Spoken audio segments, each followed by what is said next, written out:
दो प्रश्न है, सिद्ध करो कि 3 धन करड़ी में 5 एक अपरिमेय संख्या है। प्रश्न 1 की तरह से सीधा जाओ। हल, माना 3 धन करड़ी में 5 एक परिमेय संख्या है, इसलिए 3 धन करड़ी में 5 बराबर p बटे q। क्यों? क्योंकि p बटे q परिमेय है, जहां p q पूर्णांक तथा q शून्य न हो, इसलिए करड़ी में 5 बराबर p बटे q ऋण 3। अब चूंकि p q और 3 p q तथा 3 क्या है? परिमेय संख्या है, इसलिए p बटे q ऋण 3 भी परिमेय संख्या होगी, क्योंकि सभी पूर्णांक संख्याएं परिमेय संख्याएं होती हैं। किंतु करड़ी में 5 एक अपरिमेय संख्या है, कथन 1 आप लिख सकते हैं। तो कथन 1 की बाईं तरफ क्या है? अपरिमेय संख्या। दाईं तरफ क्या है? परिमेय संख्या। चूंकि अपरिमेय संख्या कभी भी परिमेय संख्या के बराबर नहीं हो सकती, इसलिए कथन 1 एक असंगत संबंध दर्शाता है। अतः हमारा मानना कि 3 धन करड़ी में 5 एक परिमेय संख्या है गलत है। इसका मतलब 3 धन करड़ी में 5 एक अपरिमेय संख्या है। प्रश्न 3, करड़ी में 5 करड़ी में 10 को संख्या रेखा पर दर्शाइए। आप खुद से करेंगे, क्योंकि 8वीं में आपने करड़ी में 2, करड़ी में 3, करड़ी में 5, 7 को दर्शाया है। प्रश्न 4, प्रश्न क्या है? कह रहे हैं कि निम्नलिखित परिमेय संख्याओं के मध्य 3 परिमेय संख्याएं लिखी। बच्चों, आपको मैंने कल कहा था कि किन्हीं भी 2 परिमेय संख्याओं के मध्य असंख्य परिमेय संख्याएं लिखी जा सकती हैं। यहाँ तो आपको केवल 3 ही लिखना है। अब कौन से फार्मूले पर लिखेंगे वो सुनो।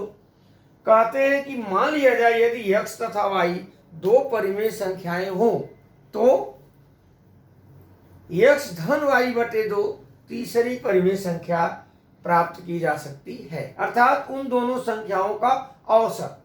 यही काम हम यहाँ करेंगे। तो पहला सवाल है 0.3 और -0.5, इनके बीच आपको 3 परिमेय संख्या लिखना है। हल, पहला काम क्या करेंगे? दोनों को जोड़कर वही 2 की घात तो औसत हो गया। 0.3 प्लस -0.5 कुल के बटे 2, यानी 0.3 माइनस 0.5 कुल के बटे 2। देखिए 3 छोटा है, 5 बड़ा है, इसलिए चिन्ह ऋण होगा। तो -0.2/2 इज इक्वल टू -0.1 पहली संख्या। अब हम एक बार पहली संख्या में इसको पहली संख्या और इसका औसत देंगे, एक बार इसका और इसका ले लेंगे, हो जाएगा। दूसरी संख्या के लिए 0.3 प्लस -0.1 कुल के बटे 2, ध्यान दो औसत बराबर 0.3 माइनस 0.1 कुल के बटे 2 बराबर 0.2/2 बराबर 0.1। ये दूसरी संख्या। देखो ये ध्यान दो, माइनस है और ये प्लस। तीसरे के लिए हम क्या करें? हमने इसमें इसको जोड़ा, तो -0.5 प्लस -0.1 कुल के बटे 2 बराबर -0.6 बटे 2 बराबर -0.3। तो हमने जो 3 संख्या निकाला क्या मिला?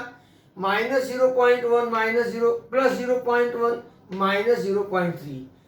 बच्चों, ऐसे प्रश्न को मुक्त उत्तरीय प्रश्न कहते हैं। इसमें सब बच्चे अगर नकल न मारे तो अलग अलग उत्तर मिलेगा।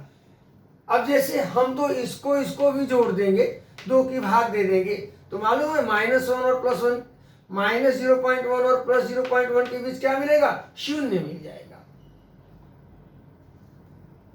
आप इसको भी कर देंगे, इसको करेंगे, संख्याएं मिलती जाएगी। अब दूसरा सवाल क्या है? -0.3 और -2.33 के मध्य 3 संख्याएं। तो पहले हम इन दोनों का औसत लें।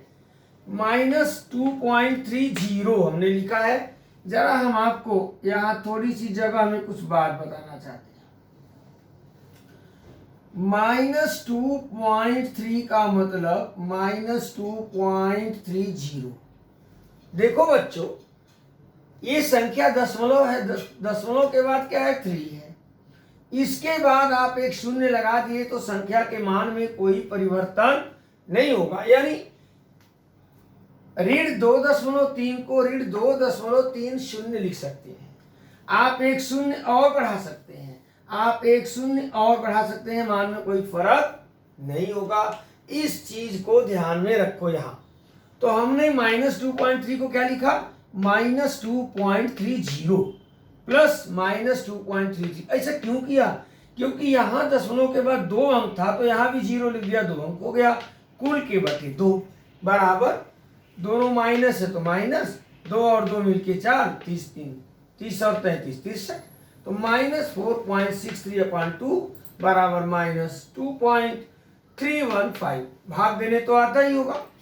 अब फिर पहली में ही हम इसको जोड़ेंगे, -2.300। देखो यहाँ कर दिया हमने, क्यों कर दिया, क्योंकि यहाँ 315 दशमलव के बाद 3 अंक था, तो हमने यहाँ दशमलव के बाद 3 था तो 2 0 बढ़ा दिया।